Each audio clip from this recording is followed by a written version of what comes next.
with the development of technology, everything else is developing too. Violence is still the same, but the tools are different. You are seeing guys 15, 16-year-old that can hardly do 5 push-ups. Some of them can't spell their names or create a nice structured sentence, but they have guns.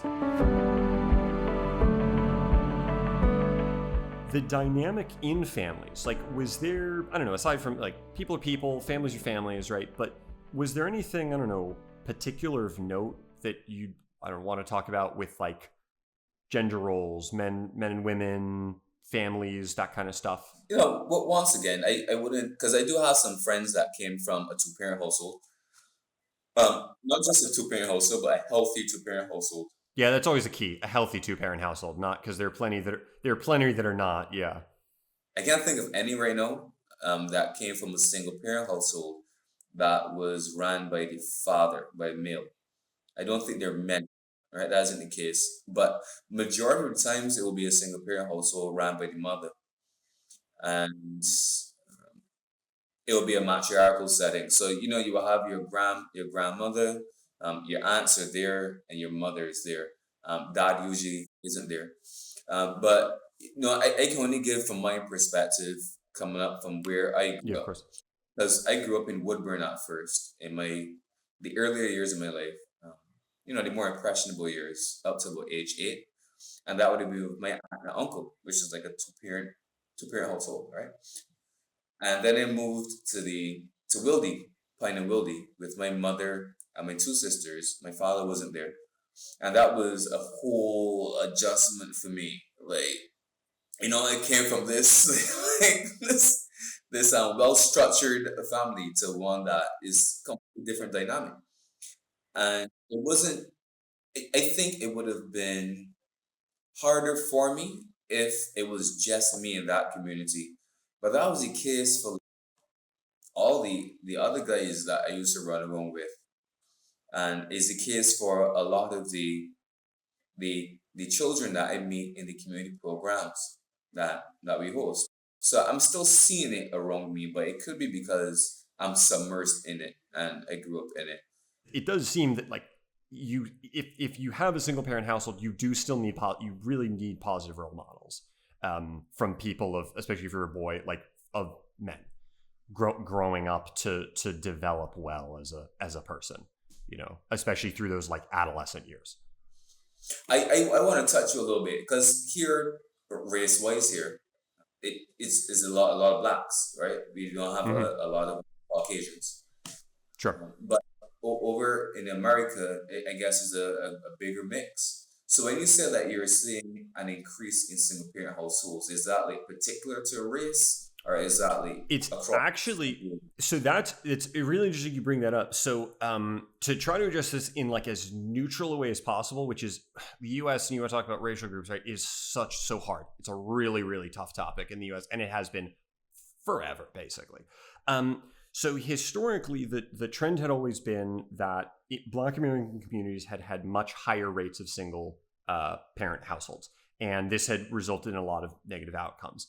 And we're talking like late 20th century. And there's more information actually that's been coming out in the last several years about that actually for both Black and white families up through the 1950s, you had very, very stable two-parent households essentially in both communities.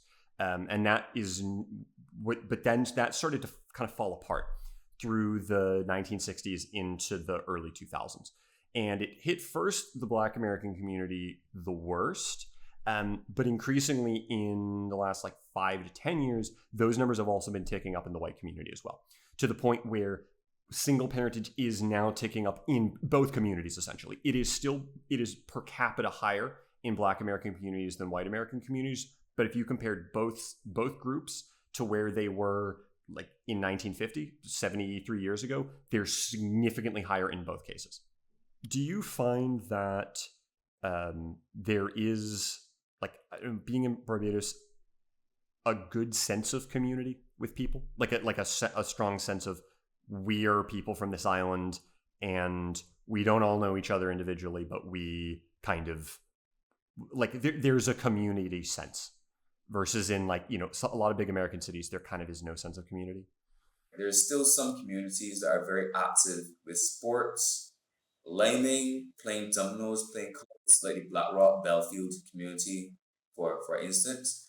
But that's a small group within that community. At one point, that group would have been larger, and you would see numbers come out to watch the sports teams, cricket teams, the football teams. But with the development of technology, everything else is developing too. Violence is still the same, but the tools are different. So before you might get stabbed, you might get a big rock pelt at you, you might get busted, that's what they call it here, get busted. But no, there's so many guns on the island. So you don't see mobilization of residents as like one time. People just prefer to keep, just to keep on their own. You will hear it takes a village to raise a child. That was that was evident at one point. Nowadays, people are afraid to speak to people's children, not because the child may do something, but because the parent may, and you don't know whose toes you might step on, who may offend, and you don't know who has a gun. Now, we don't make softwares here in Barbados. We don't make microwaves. We don't manufacture these electronics. Like we have to import these electronics. So I know for a fact that we do not make guns in Yeah. Barbados. Yep. So there's speculation about how the guns are getting into Where are they coming Barbados. from? Yeah. And usually on a small island, speculation is news and speculation is facts on a small island. And there seems to be nothing changing about it. It's actually getting worse. You are seeing guys 15, 16-year-old that can hardly do 5 push-ups, if so much. Some of them can't spell their names or create a nice structured sentence, but they have guns.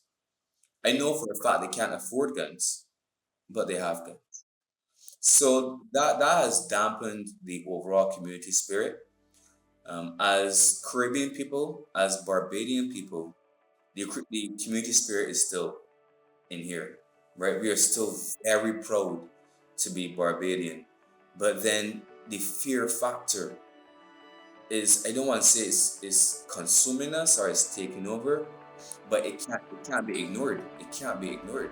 And is your sense with gun violence and crime